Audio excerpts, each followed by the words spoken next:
बिज़ा phenomena में आपका स्वागत है। यदि आप अंग्रेजी में जारी रखना चाहते हैं तो कृपया ऊपर दिए गए लिंक पर क्लिक करें। मेरा नाम एलेक्स है। मैं एक साधारण लड़का हूँ। मुझे हमेशा बाहर घूमना पसंद रहा है।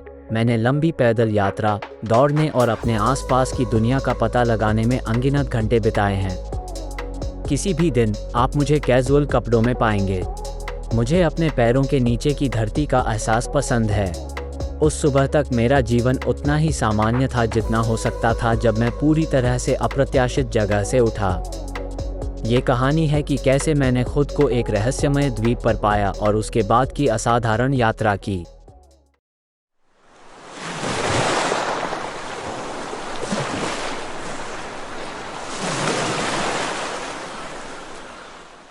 मैं तट पर टकराती हुई लहरों की धीमी आवाज़ और दूर से सीगल की चीख सुनकर जाग गया।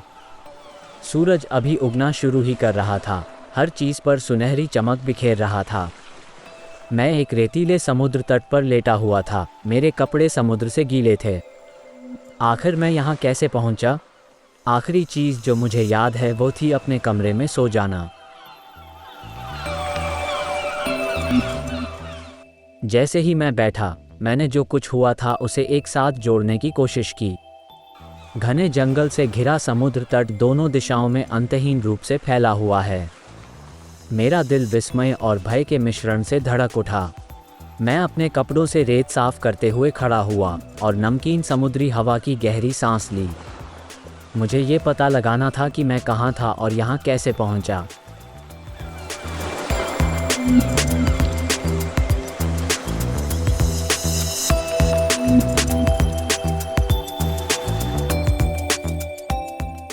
मैं अपने आगमन के बारे में कुछ सुराग पाने की उम्मीद में तटरेखा के किनारे चलना शुरू कर दिया।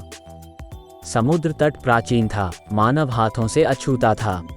रेत पर विभिन्न आकृतियों और रंगों के सीपियां बिखरी हुई थीं। साफ फिरोजा पानी धीरे से मेरे पैरों पर गिर रहा था, जो आगे घने गहरे हरे जंगल के विपरीत था। जिज्ञासा मुझे जंगल की ओर खींच ले गई। हवा उष्णकटिबंधीय फूलों और नम धरती की गंध से घनी थी। मैंने घने पत्तों को पार किया। पत्तियां मेरी त्वचा से टकरा रही थीं। पक्षियों की चहचहाहट और पत्तों की सरसराहट की आवाज़ से जंगल जीवंत था। यह मंत्रमुग्ध करने वाला और डराने वाला दोनों था।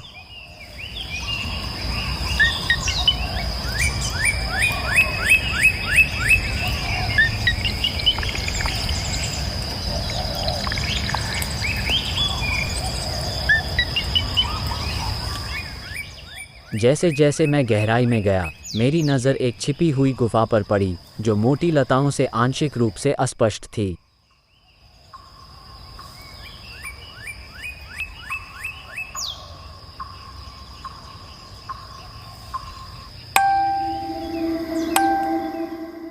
उत्सुकतावश मैंने लताओं को एक तरफ खींचा और मंद रोशनी वाले अंदरूनी हिस्से में कदम रखा। अंदर की हवा ठंडी और नम थी। गुफा की दीवारें चमकते क्रिस्टल से सजी हुई थीं, जो एक नर्म, अलौकिक रोशनी उत्सर्जित करती थीं, जो अंधेरे को रोशन करती थीं। गुफा के मध्य में मुझे एक पत्थर की चौकी पर एक प्राचीन ताबीज रखा हुआ मिला। ताबीज एक अजीब सी ऊर्जा के साथ स्पंदित होकर हल्की सी चमक रहा था। जैसे ही मैंने इसे छूने के लिए हाथ बढ़ाया, मेरे अंदर एक शक्ति का संचार हुआ और मुझे द्वीप के साथ एक अस्पष्ट जुड़ाव महसूस हुआ।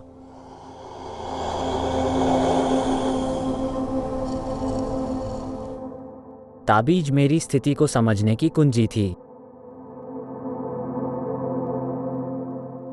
अगले कुछ दिनों में ताबीज की ऊर्जा से निर्देशित होकर मैंने द्वीप का पता लगाया। मैंने द्वीप पर फैले लेई लाइनों के एक जटिल नेटवर्क की खोज की, जिनमें से प्रत्येक एक स्पर्शनीय शक्ति के साथ गुंजन कर रहा था। मुझे प्राचीन ग्रंथ और नक्काशी मिली, जिसमें संकेत दिया गया था कि द्वीप की ऊर्जा का दोहन करने के लिए इन लेई लाइनों को कैसे हेरफेर किया जा सकता है। मैंने पाठों का अध्ययन करने और मुख्य पंक्तियों का मानचित्रण करने में घंटों बिताए। द्वीप एक जीवित इकाई था। इसकी ऊर्जा इन अदृश्य नसों के माध्यम से बहती थी। ताबीज ने एक नाली के रूप में काम किया, जिससे मुझे इस ऊर्जा का उपयोग करने की अनुमति मिली। मैं जानता था कि घर वापस जाने का रास्ता खोजने के लिए ले लाइनों को समझना महत्वपूर्ण था। जैसे जैसे मैं द्वीप के प्रति अधिक अभ्यस्त होता गया, मुझे इसकी ऊर्जा के साथ गहरा जुड़ाव महसूस हुआ। द्वीप मेरी उपस्थिति पर प्रतिक्रिया करता हुआ प्रतीत हुआ और मुझे नई खोजों की ओर मार्गदर्शन कर रहा था। मुझे एक परित्यक्त व्यक्ति की तरह कम और इस रहस्यमय जगह के एक हिस्से की तरह अधिक महसूस होने लगा। ताबीज मेरा ही एक विस्तार बन गया, इस रहस्यमय दुनिया में नेविगेट करने का एक उपकरण। एक चांदनी रात में मैं ताबीज को कसकर पकड़े हुए लेई लाइनों के अभिसरण पर खड़ा था। हवा ऊर्जा से भरपूर थी और मेरे नीचे की ज़मीन जीवन से स्पंदित हो रही थी। मैंने ताबीज पर ध्यान केंद्रित किया, इसके माध्यम से द्वीप की शक्ति को प्रसारित किया।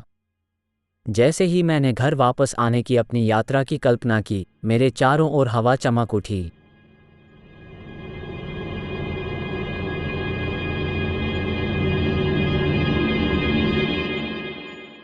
प्रकाश की एक चकाचौंध चमक में द्वीप मेरे चारों ओर विलीन हो गया।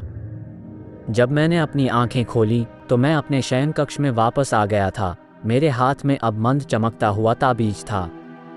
मेरे द्वारा अनुभव किए गए असाधारण रोमांच के बाद परिचित परिवेश अवास्तविक लगा। ताबीज द्वीप और उसमें छिपे रहस्यों की एक ठोस याद दिलाता था। जैसे ही मैं बिस्तर पर लेटा, मेरे विचार द्वीप और उसके रहस्यों की ओर घूमने लगे। क्या ये सब एक सपना था या मैंने सचमुच किसी दूसरे लोक में कदम रखा था? ताबीज की हल्की चमक ने मुझे आश्वस्त किया कि मेरी यात्रा वास्तविक थी। मुझे एहसास हुआ कि मुझे किसी असाधारण चीज़ के लिए चुना गया है और ये द्वीप हमेशा मेरा हिस्सा रहेगा।